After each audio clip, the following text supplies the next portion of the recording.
আমরা আজকে দুপুরে যে একটা গুলির বিদ্ধ হয়েছেন হাজি সাহেব, না ইনসাফ পার্টির ওসমান হাজি সাহেব,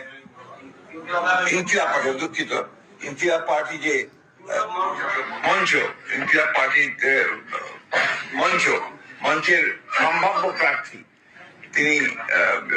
গুলিবিদ্ধ হয়েছেন। খান সাহেব, বিজয় দিবস উপলক্ষে আপনার শুভেচ্ছা বার্তা কি? বিজয় দিবস উপলক্ষে আমি আমার প্রিয় দল জেএমবির মহাসচিব, বিএনপির নায়েবে মোহতামিম যিনি আছেন, মহাসচিব, বিএনপির মহাসচিব মির্জা সাইফুল ইসলাম,